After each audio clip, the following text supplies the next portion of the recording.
si Felix Manalo ba ang isang pastor dyan na tinutukoy sa Juan 10:16, Ginoong Ocampo? Pakisagot mo lang. Oo lang o hindi? Ulitin kong Oo lang o hindi? Makinig kayong mabuti. Oo lang o hindi? Kinukumpirma mo ba si Felix Manalo ang isang pastor dyan sa Juan 10:16? Oo, makinig kayo. Makinig kayo. Oo, makinig kayo. Ayun, oo daw, kapatid ng Willie. Malinaw. Tanong ko ngayon. Oo daw. Tanong ko ngayon. Kung inaamin ni ka Rizalito Ocampo na si Ka Felix Manalo ang isang pastor sa Juan 10:16, sa Ocampo, makinig ka. Kung mabasa ko sa inyong babasahin na ayon kay Ka Felix Manalo ay hindi siya ang isang pastor kundi si Kristo, aaminin mo, sinungaling ka?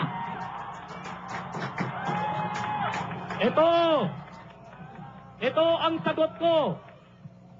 Pagdalhin mo rito sa harapan ko yan. Pugutan tayo ng ulo. Pag wala ka, pugutan kita ng ulo. Ipapakita ko sa TV ngayon. May pugutan ka pa ng ulo na Meron sinasabi, kaming sumagot ka na lang. babasahin. Ipapakita ko ngayon sa TV screen dyan sa Davao. Ayon mismo kay Ka Felix Manalo, hindi siya ang isang pastor, kundi si Kristo. Kaya lang, sumagot ka muna sa tanong ko. Pag napatunayan ko na ayon mismo kay Ka Felix na ang isang pastor ay si Kristo at hindi siya, aaminin mo, sinungaling kang tao ka. Itong sagot ko, Mr. Willie Soriano. Ay, Santiago, kausap ko, ni Soriano. Wala ka sa sarili. Sabi mo, Willie Santiago, na may mababasa ka ng isang pastor, si Kristo, at hindi si kapatid na Felix Manalo, right? Ayon mismo kay Ka Felix, hindi siya ang isang pastor kundi si Kristo. Por letra. Oo! May mabasa ka? Oo, pag nabasa ko! May mabasa Pag ka? nabasa ko! Aaminin mo, sinungaling ang tao ka!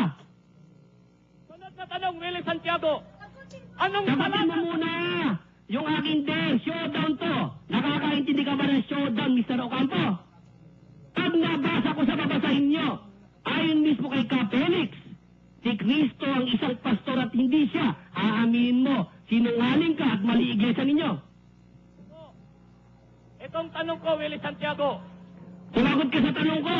Hindi ikaw ang tumatanong. Sumagot ka ngayon. You're under cross, Mr. Ocampo. Ang lakas ng loob mo dumayo sa lugar namin, hindi ka nakaandaw sumagot sa tanong. Sagutin mo tanong ko. Kung mabasa ko ba sa inyong babasahin, ayon kay Ka Felix Manalo, si Kristo ang isang pastor at hindi siya, aaminin mo, sinungaling ka at mali ang iglesia ninyo, iglesia kayo ng demonyo. Kayo dyan. Willie, sabi mo, si Kristo ang pastor, hindi si kapatid na Manalo. Ang tanong ko, anong talata? Mabasa mo! Ang sabi ko, Brother Joseph Gadako, kung mapatunayan ko ba mismo sa babasahin ng iglesia ni Manalo, kasi ang paniniwala nyo, si Ka Felix ang isang pastor babasahin ko ngayon sa babasahin ninyo, na mismong turo ni Ka Felix na si Kristo ang isang pastor at hindi siya. Aaminin mo, Mr. Ocampo, wala ka na sa sarili mo ngayon at ikaw ay sinungaling at iglesia kayo ng demonyo. Ito ang sagot ko sa very elementary question. Sagutin mo ngayon. Itong sagot ko, Sumagot sa 10:16, wala kang mabasa na si Kristo ang pastor at hindi si kapatid na Manalo. Kung mabasa ko ngayon, ayon mismo kay Ka Felix Manalo at sa talata ng Biblia na si Kristo ang isang pastor, aaminin mo, sinungaling ka at wala ka na sa sarili mo ngayon. Ulitin ko ang sagot. 10:16 ang pinapatayan mo. Saan mo mababasa sa 10:16 na si Kristo ang isang pastor at hindi si kapatid na Felix Manalo? Basahin mo! Pag nabasa ko, Kapatid na Willie. Ka Ocampo, aaminin mo sinungaling ka at iglesia kayo ng demonyo. Pag may mabasa ka sa Juan 10:16. Sige. Tingnan mo na.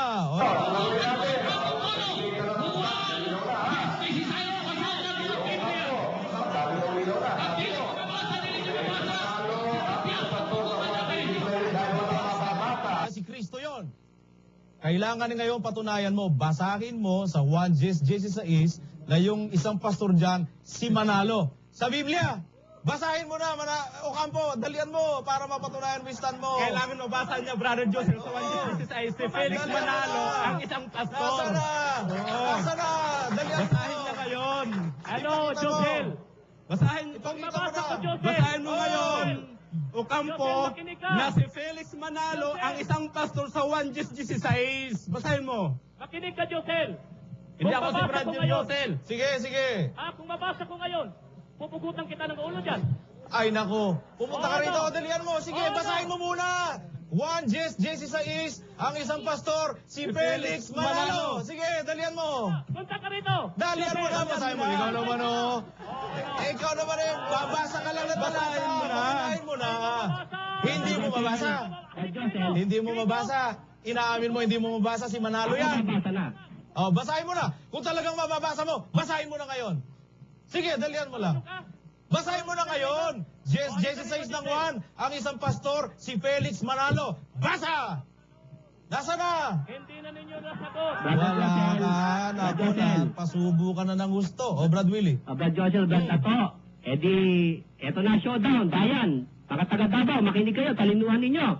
Sabi ni Carisalito Ocampo, hindi raw mababasa na si Kristo ang isang pastor dahil yun daw po si Felix Manalo, di ba, Brother Josel? Oo. Babasahin ko ngayon mismo, Brother Josel, ang aklat na sinulat mismo ni Felix Manalo.